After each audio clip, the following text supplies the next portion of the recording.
Hi, everybody. I'm Steve Plach, and welcome to this edition of Nonprofit Spotlight. As you know, a Nonprofit Spotlight is a production of the Volunteer Advisory Committee here at Community Television. And every program we highlight a nonprofit or a program in Santa Cruz County doing wonderful, wonderful work. And this program, we're really delighted to have Elaine Johnson, who is the program coordinator for the Neighborhood Courts program. The Neighborhood Courts program is a program that's been created by the District Attorney's Office here on a restorative justice model, which we'll have an opportunity to talk much more about. But Elaine, welcome. And for the folks who don't know you, tell our viewers a little bit about yourself and your background. Hi, thank you for allowing me to be here, Steve. My name is Elaine Johnson. I'm a native New Yorker living in Santa Cruz now for the past 20 years. I can't believe it's been 20 years already.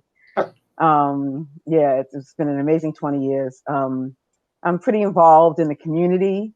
You know, I've worked on some housing and education measures. I'm pretty steeped in diversity work in the community, working with NAACP. You know, I work pretty closely with law enforcement and been as on their advisory boards, which has been really helpful as well, you know, for myself personally and for the community. I'm currently the president of Women Lawyers of Santa Cruz County. We do great work with that team as well. Really excited to be doing this work. You know, with the pandemic, things have been shifting and changing, but we continue to do really great work. And I'm currently working at the Santa Cruz District Attorney's Office on the Neighborhood Courts program. Wonderful. Well, I did not know that you were a member or president of the Women Lawyers. That's a wonderful organization. They do such terrific work, and I'm glad that they are representing, and also a lot of the diversity work that you're doing is much appreciated. Tell us a little bit about where you got the idea to bring the neighborhood courts model here to Santa Cruz, and how it was working in other places, and kind of the process of bringing it here so we have an opportunity to benefit by that. Sure. So from my understanding, a couple years ago, there were several community leaders. I know the District Attorney Jeff Roselle, Chief Deputy Tara George, John Leopold for Board of Supervisors, support from the Public Defender's Office, and several different probation and several community organizations gathered data, you know, collected about 2 years worth of data to look at, you know, crime systems and stuff like that in Santa Cruz County. And then once all that data was collected, they just happened to be at a training one time at a conference, and someone was speaking on neighborhood courts. And a couple people was like, well, that would be a great program to have in Santa Cruz County. And so the last year and a half, this amazing group of people have been coming together and talking about how we can put that together. And I was invited onto the team just as part of just having some of the dialogue back in middle of 2019. And I became really excited about the program because I do believe in diversion and supporting people not getting into the criminal justice system.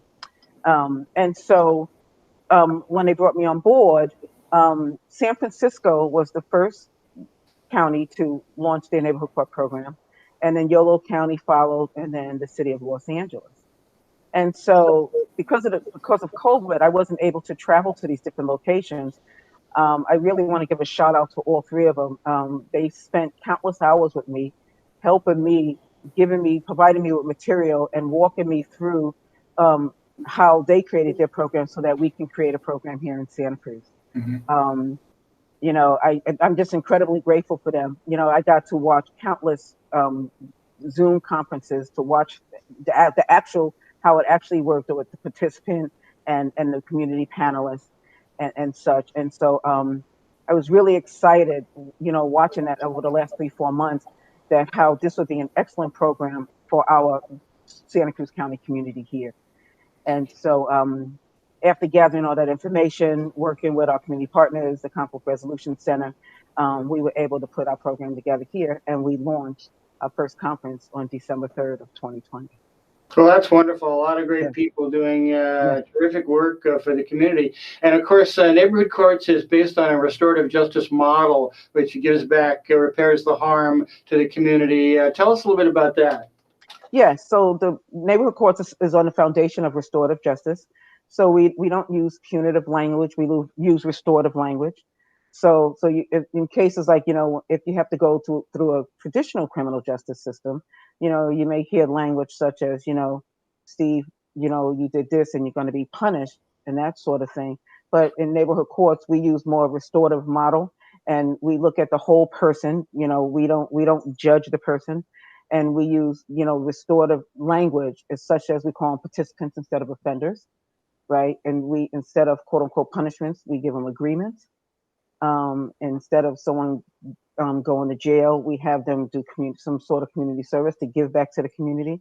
So it's about restoring the harm, whether it's to the community, whether it's to a direct or indirect victim, and to the participant as well. How a mistake was made, because we are currently identified probably close to about 15 low-level misdemeanor offenses right now. That's, we want to start the program off slow, and so so when we have these cases, you know, you know, part of my role is letting the participant know, or the victim or indirect victim know that that we're here to support them, right? That we're not here to judge. There's no judgment, there's no labeling. It's more restorative. What happened, what was going on in your life, who do you think you could have harmed, and how can we restore the harm? Because once we restore the harm, then we can make the community whole and make the community feel a lot safer. And that's a great description of that. I've been an advocate of restorative justice for a long period of time, and people hasten to say here that, notwithstanding your terrific presentation and all we're learning here, you can go to the district attorney's website, and they also have information about the neighborhood courts for people who want to know, perhaps a little more than we're able to share in the 30 minutes or so we have here. So. People who are in the program, the participants, how do they become eligible, and what are their eligibility requirements to be a participant in this particular program? Yes. So how the process works is, once the person has been arrested or cited, the district attorney's office will receive the case, and then we have a team of people that we look at the case, and then we determine the eligibility. So the eligibility requirements they have now is, one, the person has to be 18 and over, and two, we've identified several different offenses that are eligible, like misdemeanor assault and batteries, vandalism, what do we have? Shoplifting, exhibition of speed, those sorts of things. And so when those cases come in, we review them to make sure they're fit, and then I receive them, and then I reach out to the participant. And when I reach out to the participant must take full responsibility for their actions in order to be eligible as well. That is extremely important. So a person becomes eligible to participate in the program, and then they have a conference scheduled. The conference is 3 volunteer community panelists. Tell us a little bit about the folks who were trained. I'm delighted really to say that I'm one of the volunteer panelists, as well as Keith Gudger, who is the producer of Nonprofit Spotlight. So Elaine, we kind of have it surrounded today. Yes. But tell us about the process for training the volunteer panelists, and then a little bit about the conferences, and of course mention, if you will, the collaboration with the Conflict Resolution Center of Santa Cruz County, which has been very, very instrumental in this. Yes, thank you. And thank you and Keith for being 2 of our valuable neighborhood court volunteers. Our pleasure and honor. Yes, so as we began to put the program together, the program would not be without community volunteers. And so we reached out, and we got a really nice turnout. We got about 65 people interested in volunteer for the neighborhood program. And so we knew we weren't going to pull out and train everybody. We wanted to start off slow. So we've identified and vetted and trained about 24 community panelists. The training was all put on by community board partner, Conflict Resolution Center. So once volunteers are trained, we then have them scheduled for neighborhood court conferences.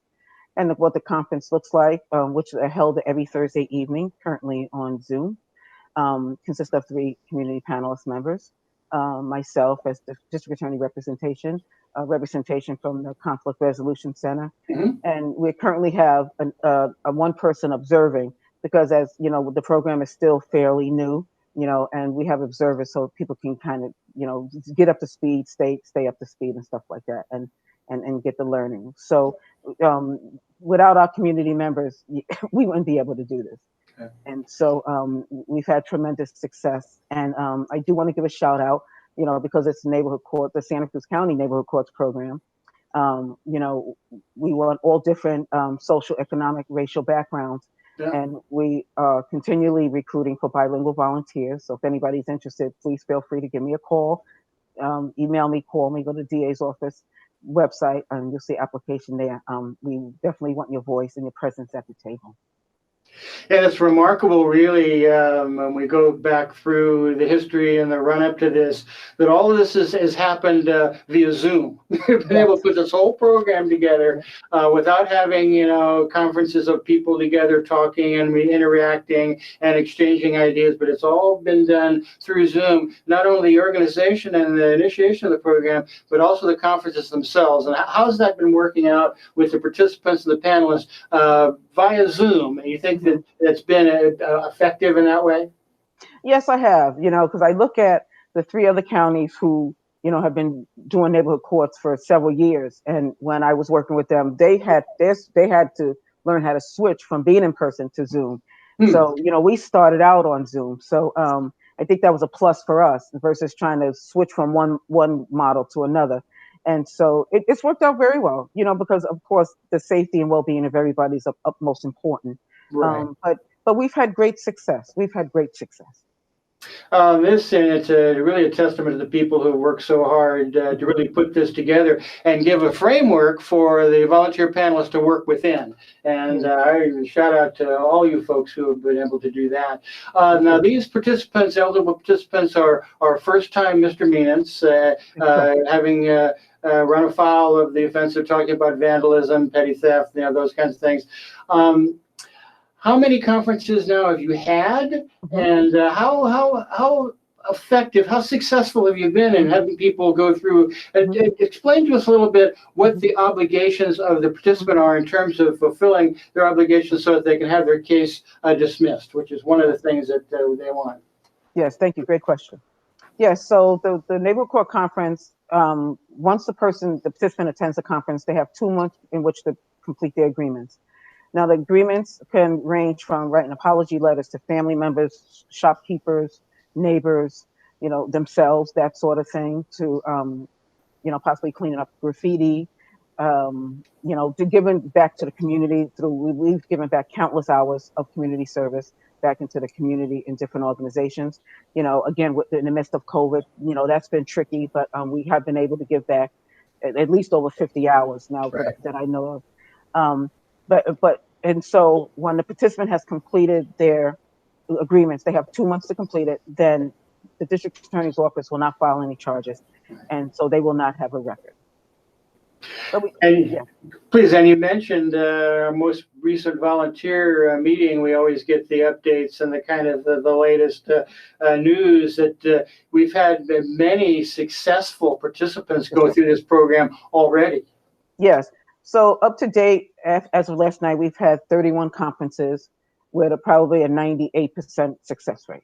Unbelievable. That's fantastic. Yeah. And again, it's a testimony to the program, but also I think the value of restorative justice. This is an opportunity for people to give back to the community, to repair the community harm. And I think it's something that benefits the community at large. And one of the things I know that you all who are the organizers and people who are really keeping this together and pushing it forward is you want more outreach into the community, let the community know what we are doing. And so there is a community meeting, even though this is an evergreen program. We wanted to mention that there is a community meeting coming up, and that's important for people to be aware of and maybe get a little bit more information about this really wonderful program.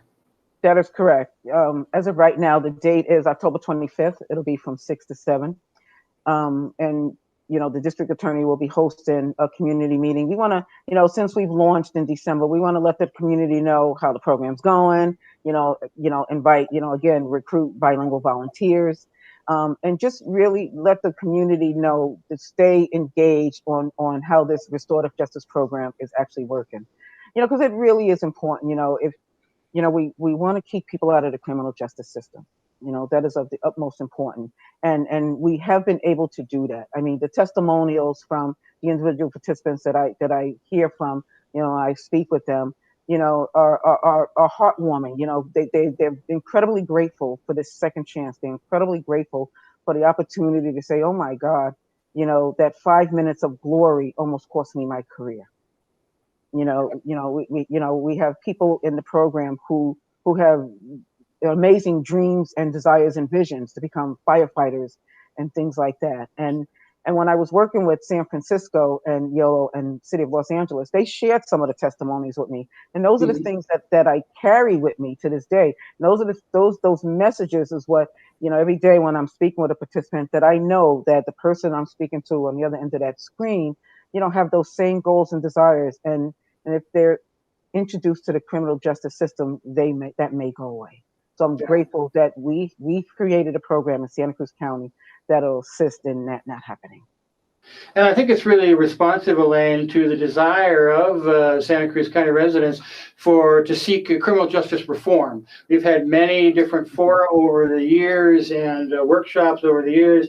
And when we've had Prop 47 and Prop 57 and 109, people are hungry for this. So they really would like to see their justice system become more accountable to the community, for one thing, but also more efficient in how it parcels out justice for our community. So it's really the restorative justice, and this response to it is remarkably successful, at least to this point.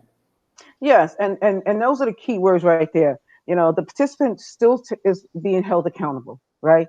But also simultaneously being able to be rerouted through this restorative justice model program, so that they can go on to live healthy, productive lives. And like we've had some participants who have shared, I'm gonna make sure my younger brother or my cousins, I'm gonna tell them, don't do what I did. This is what'll happen if you do. I mean, so lives are being changed, and it's it's really important to know too, the district attorney's office, the public defender's office, probation, all of these organizations, coming together and saying, let's do it differently. These are the folks really who are making this really forward-thinking policy that we're pursuing that really neighborhood courts is part of. Yes, our judicial partners. I mean, all of them. Having everyone at the table is great, and having that same vision. How can we support those low-level offenses? How do we, not clog up the courts with these low-level offenses? Where the judges don't have the time to say, Steve, what was going on in your life? It's no fault of theirs. It's just how the process is. And so, but with neighborhood courts, we have that space that's created to say, Steve, what was going on in your life when you decided to spray paint the sidewalk? So that healing can happen. That between the participant, the healing will happen within the community when they see, that the person is taking responsibility, but also doing what they can to not reoffend, because that's a big part of this program as well. We don't want the participant to reoffend. Yeah. And I know this current group of volunteers, of which, as I say, Keith and I are proud members. I've really, I think, been doing yeoman work, but I think you're also thinking to the next group of volunteers and thinking about another volunteer training. Is that going to be coming up at some point? People going to want to go to the website and get some information and maybe become part of this wonderful program? So right now, our focus has been on again, recruiting bilingual volunteers. If anybody is interested, please give us a shout. Come to the DA's website. You can reach me by phone or email.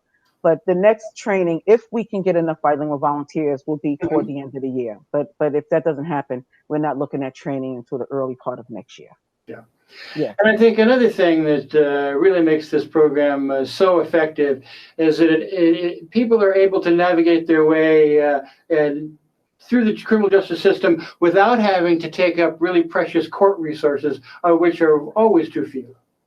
Yes, not taking up court resources, not having to take time off of their work, to go to court, not having to pay, hefty fines and those sorts of things. The participants really get an opportunity to stop and look within, to take responsibility, to really look within at their actions, so that, as you know, when I speak to the participants, they share with me how something may come up, and now they know how to respond or react differently. And that's what we want. We don't want people to do what they've done before, because this is where they landed up. And this is also another important point to note: you only get one go around in neighborhood courts, because it is a pre-filing diversion program for first-time offenders. Right. Yeah. And has this program, with the success rate that it's achieving to this point, and with the parameters that you set as the designers and really the people who are operating the system, have you thought about maybe expanding the eligibility to maybe a second-time lower misdemeanor once we get more comfortable with the system we have now? That's not up to me. That would be the leaders in my office. But I think it's of most important that we start out slow, right? Yes. When I look at the other counties, I'm in awe. How they've grown from neighborhood courts, felonies, misdemeanors, unhoused, mental illness, and someday I aspire for Santa Cruz County to get there. But we want to start with one step at a time. Right. But we're always adding on to our low-level misdemeanor offenses. So that, that's a big plus. But as far as going up to the next level, that's down. I'm sure that's going to be down the road sometime. Yeah, and I have noticed as a panelist that we get the emails from yourself and from Danny and from Elias say, "Oh, here's another offense. We want you to be conversant in this, and want you to understand, what the possible restorative measures are available." Because it's the one feature that I've found most gratifying in this program is you really get to know the participants. You get to know somebody who's a member of your community who is not defined by one mistake in their life. This isn't them as a person. This is something that's happened to them. They have created some harm. We want to restore that harm as we possibly can, but let them know that they are part of the community and they are also restoring that. That's right, and that's what's critically important too. And that's one of the things I share with them from my first initial contact with them. You didn't do anything bad. You're not wrong. I don't use any of that language. And there's this relaxation that comes with them. And they're like, "Oh, am I not in trouble?" And I'm like, "No, this is not what this is." And that's important, that they know that they are a member of this community as well. They're not separate from.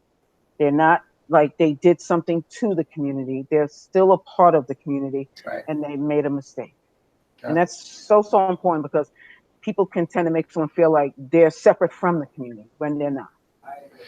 And I know that we get stories from the conferences that you wouldn't ever really get in a normal court setting. We had a fellow that had committed a low-level misdemeanor, and he was more worried about the effect it would have on his younger brother. Whether or not this was going to be a modeling that his younger brother was going to take up. So he wanted to restore not only himself and the community, but also as a lesson for his younger brother. Just a wonderful story of how these things can work in a restorative justice atmosphere. That's exactly right. And as I was sharing earlier, when the participants, when something happens, they're cited or arrested for the situation that they're cited or arrested for. That's one of the things that come up. They're like, it's so eye-opening. Wow, I didn't realize the impact. Wow, my actions caused this, and this. I don't want my younger brother or my cousin to imitate what I've done. So, I'm going to encourage him not to do that. I want my parents to trust me again, that when I leave the house, that I'm not going to do X, Y, and Z. Yes, so many people benefit from, the restoring the harm that impacted them. And that's what makes this program a very successful program as well. So we have a few minutes left, and it's been great having you here, and it's always wonderful. I know that you came over to the Chiefs Advisory Committee and did a wonderful presentation for us. I know that you've been around town and out, and you're really a very articulate spokesperson for this particular program. But once again, please mention how people can volunteer, and maybe just a little bit more about the community meeting that people can find out about, and then find more about this program itself. Sure. Yes. So again, we're currently recruiting. We're always recruiting for bilingual volunteers, Hmm. and I stress that because it is of the utmost importance to myself, to the district attorney's office, that we have every voice at the table and every presence at the table. And so if there's anyone interested in volunteering, please go to the Santa Cruz District Attorney's website and you'll see neighborhood courts. And there it'll give you everything you need to know about the program. And the application is also there. And it takes about 5 minutes to fill out. And you click the send button, it goes directly to me. We'd love to have you on the team. And our community meeting that's coming up, it's going to be Monday evening, October 25th from 6 to 7. It'll be via Zoom, and we hope you can join us. There, we're going to update you on the program, where we're at, where we're headed, and that sort of thing. And it'll be a very comprehensive panel of folks, people from the probation office, and that are they going to be involved as well? We're still working on who's going to be involved, but I do know that Chief Deputy Tara George and District Attorney Jeff Roselle will be on the call for sure. Oh, wonderful! Yeah, we're still working on who else will speak. Yeah. I have I think, and that's an opportunity for the community to really find out more about the program, but also express their appreciation, I think, to the chief deputy and to the district attorney. I think Jeff Roselle has done a fine job for our community and has been very, very forward thinking in many of the things that he's done. And I know that he has a great appreciation for harms that are committed and how to repair those harms. And so having an advocate for restorative justice at that level in our community is just invaluable. Yes, and I'm glad you brought that up. Yeah, Jeff and Tara have been absolutely amazing. Their vision, they hold to their vision. I'm honored to work with them. I get to learn so much from them. And and it's important, I think, for the community, when you hear, district attorney's office, right away people think prosecution, but the times are changing, times are changing. The times are changing. And neighborhood courts is one example that the times are changing. Well, it's a wonderful summary of this terrific program. Again, this is the Neighborhood Courts program. We've been talking to Elaine Johnson, who is the program coordinator for the program. And also a shout out again to Jeff Roselle and his folks over there. This is something that really is already conferring a benefit on the community and is going to be even better and more beneficial to the community as we move on. Elaine, thank you so much for being here. Look forward to seeing you again very soon. Wonderful to talk to you as always about the program. Again, you're a wonderful and articulate spokesperson for that program.